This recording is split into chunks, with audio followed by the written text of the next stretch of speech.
요한 1서 1장 1절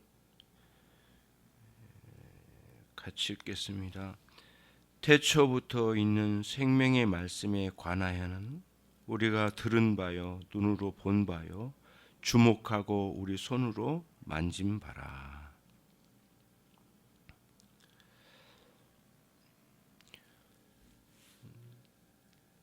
병원에 가서 의사 선생님의 진단을 받고 치료를 받을 때 만약에 의사 선생님이 우리의 병의 증상만 계속 다룬다면 굉장히 심각하죠. 문제가 있죠. 정직하고 제대로 된 마음을 가진 의사 선생님이라면 그 증상의 원인을 찾아갈 거 아니겠어요.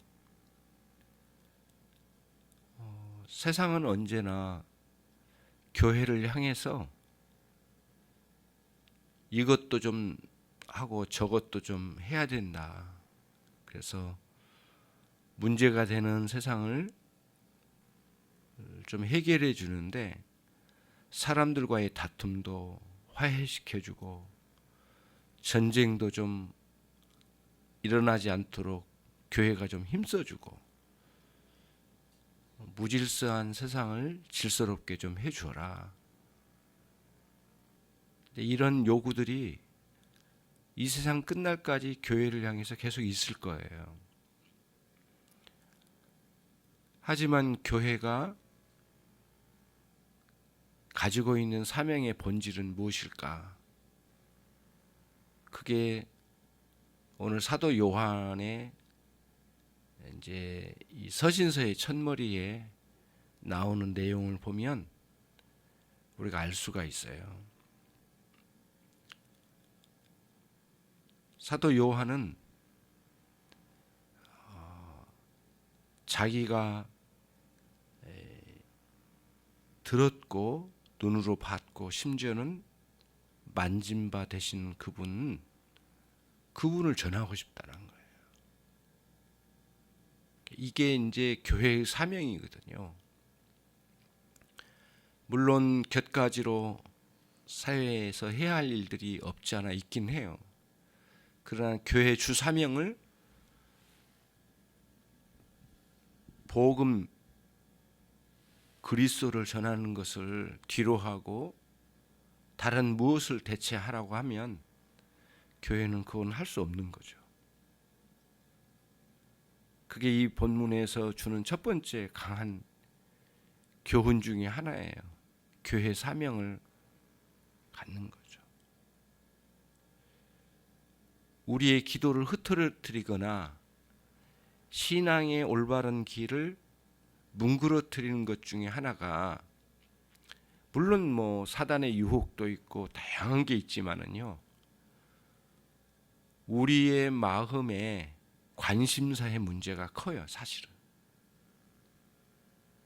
교회적으로 사회 참여라고 하는 요구를 계속 듣는 것도 있지만 개인적으로는 세상에 대한 관심사가 그리스도에 대한 관심을 무너뜨리는데 굉장히 많은 역할을 하거든요. 그리스도께 집중을 못하게 만드는 거죠. 그런 차원에서 그리스도께 집중하는 것야말로 신자로서 굉장히 중대한 문제이고 예수 그리스도의 복음을 전하는 것을 사명의 중심으로 잡는 것이 교회에 있어서 굉장히 중요한 문제예요.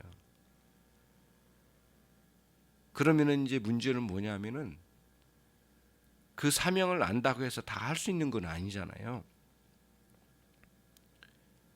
우리가 전하고자 하는 예수 그리스도 그분이 어떤 분인지를 알아야 되거든요. 근데 아는 것으로만 되는 게 아니라 그 알을 전할 수 있는 권위가 있어야 돼요. 그래서 사도는 첫 번째 듣고 보고 만진 바다라고 이렇게 표현을 했거든요. 사도의 권위예요, 권위. 베드로도 사실은 자신의 서신서 두 번째에서 1장 16절에서 그런 표현을 써요. 예수 그리스도의 강림하심 그리고 예수 그리스도의 능력을 여러분들에게 전함은 교묘히 꾸며낸 것이 아니라 예수 그리스도의 크신 위엄을 친히 경험했다, 목도했다 이런 표현을 써요. 꾸며낸 것이 아니라 목도했다. 여기서 큰 권위, 사도의 권위, 복음 전도의 권위 또는 많은 유혹들이 있잖아요. 아무리 큰 신자라 훌륭한 신자라 할지라도 의심과 의혹의 많은 문제들이 유혹으로 다가오는데 거기에 대해서 충분히 답변을 할 수 있는 사람이어야 되잖아요. 신앙의 성숙은 그런 데서 오는 건데 우리의 답변은 뭐냐라고 누가 묻는다면 예를 들자면 이런 거죠. 당신 하나님 봤어? 라고 하는 질문을 던진다든가 당신 천국 봤어? 이런 질문을 던진다든가 당신 믿는 하나님을 보지도 못해놓고는 어떻게 믿는다고 해? 라는 그런 식의 질문들이 온다면 요한 사도의 언급이나 베드로의 언급처럼 듣고 보고 만진 바 이 우리의 신앙에는 이런 권위가 있는 거거든요. 우리의 신앙의 바탕에는 그 봤냐고 만졌냐고 경험해봤냐고 아냐고 그걸 직접 본 걸 증거해달라고 하면 우리는 내가 믿는 신앙 자체를 말하기보다는 내 신앙의 중심이 되고 대상이 되신 그리스도를 직접 전하는 것,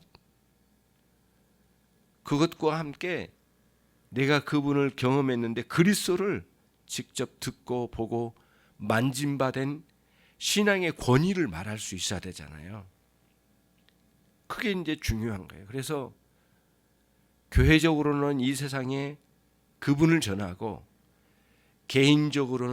개인적으로도 우리가 듣고 보고 만짐받은 참된 신앙의 권위가 우리 안에 내재되어 있는 거예요. 우리에게 있는 거잖아요.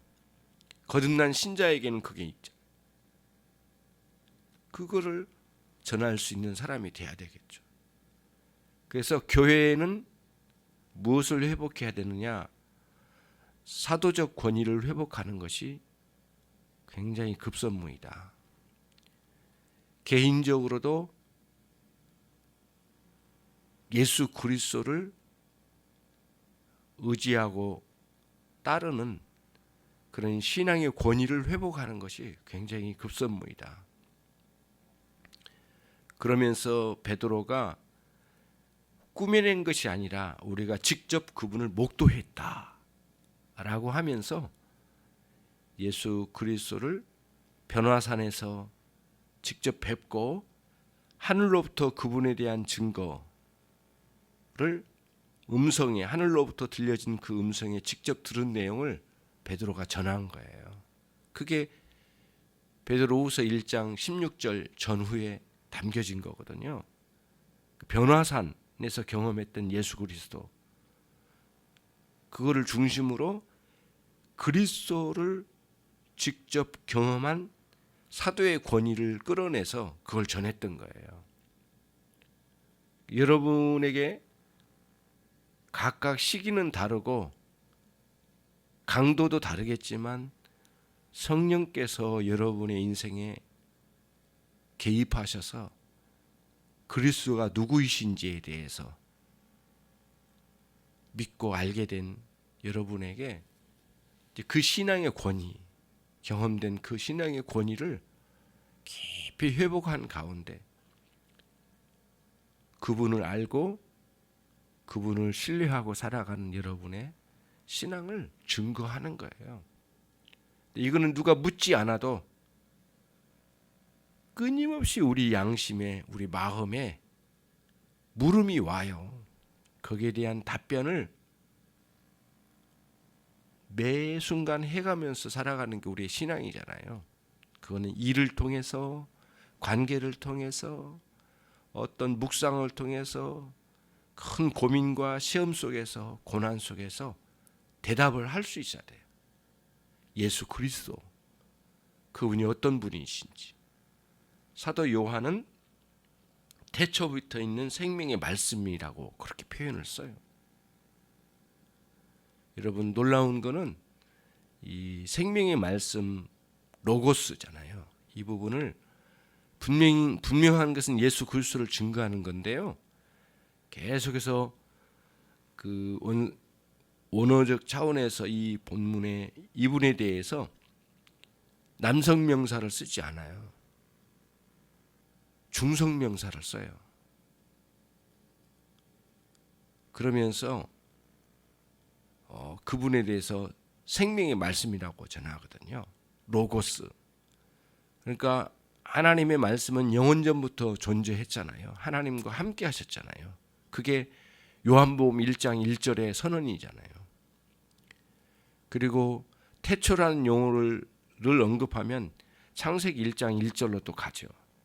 창세기 1장 1절이나 요한복음 1장 1절이나 요한일서 1장 1절은 태초라는 용어도 좀 차이가 있긴 하지만은 우리의 사고의 체계에서, 생각에서 끊임없이 거슬러 올라가면 거기에는 말씀이신 하나님이 거기 계시더라, 그거예요. 그래서 남성 명사로 쓰지 않고 중성 명사로 쓴 이유는 명확한 건 그거예요. 단순히 육신으로 오신 예수 그리스도의 차원에서만 생명의 말씀이 아니라 육신을 입고 오기 전에도 존재하셨던 그분 예수 그리스도를 증거하는 것이고요. 또 하나는 뭐냐면은 하나님의 말씀과 예수 그리스도를 분리시키지 않았다라는 게 핵심이에요. 항상 그거예요, 여러분. 하나님 말씀과 예수 그리스도, 하나님의 아들이신 예수 그리스도, 그분과 제2위 성자 예수 그리스도, 그분과 하나님의 말씀, 전 하나님의 말씀과 분리를 안 시킨다는 거예요.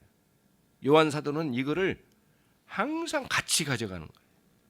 그래서 하나님의 말씀을 읽거나 듣거나 묵상하거나 전하거나 외우거나 그럴 때마다 항상 예수 그리스도와 떨어지지 않는 가운데 있기 때문에 그게 참되게 실행되면 그리스도를 알고 사랑할 수밖에 없다는 거예요. 하나님 말씀 어디를 펼쳐도 그리스도가 보여지고 그리스도가 증거되는 거예요. 정확히만 파고 들어가면 그런 거거든요. 그래서 오늘 또 성경 읽기를 하실 텐데 성경을 읽을 때 그리스도와의 인격적 교제가 그 안에서 있어요. 성경 읽기가 바르게 되면, 의무적으로 막 읽어대면 그러지를 못하잖아요. 근데 성경을 잘 읽어 내려가면은 예수 그리스도, 우리 하나님과의 교제의 세계가 이루어지는 거예요. 그래서 요한의 의도는 뭐냐면은 중성명사를 썼던 이 의도는 예수 그리스도와 이 하나님의 말씀을 영혼부터 영혼까지 나뉘어지지 않는다라는 개념을 가지고 있는 거예요. 그래서 중성명사를 쓴 거예요, 굳이. 본시 쓰려면 남성명사를 써서 하는 게 보통 맞는 이치잖아요. 요한 사도에 아주 깊은 의도가 있는 것 같아요.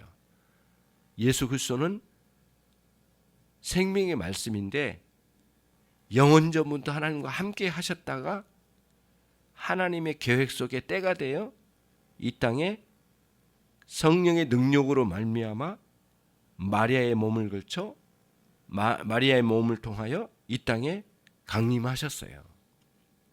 그리고 성령의 충만함으로 당신 자신과 하나님에 대해서 증거하시고, 그리고 승천하시고 난 이후에는 교회 위에 그냥 내버려 두고 그냥 가신 게 아니라 성령을 풍성하게 부어주셨어요. 요 논리가 우리의 개인적인 삶에도 적용돼야 돼요. 예수 그리스도는 한때 어느 시기에는 육신을 입고 계셨다가 또 죽으셨다 부활하시고 부활체의 육신을 입고 하늘로 승천하셨지만 그냥 우리를 내팽개 놓고 가지 아니하시고 성령을 우리에게 부어주셨다는 거예요. 또 놀라운 거는 당신과 떨어질래 떨어질 수 없는 성령님뿐만 아니라 당신과 떨어질래 떨어질 수 없는 말씀을 주셨다는 거예요. 말씀과 성령님, 예수 그리스도와 영원히 떨어지지 않는, 분리할 수 없는, 분리되지 않는, 구별은 되지만 분리되지 않는 완전히 하나인 개념으로 요한 사도는 이거를 꼭 전하고 싶었던 거예요. 그래서 태초부터 계셨던 생명의 말씀에서 전해주신 거예요. 오늘 또 여러분과 저에게 생명의 말씀 되신 그분과의 살아있는 교제가 있기를 주님의 이름으로 축원합니다. 기도하겠습니다. 하나님 감사합니다.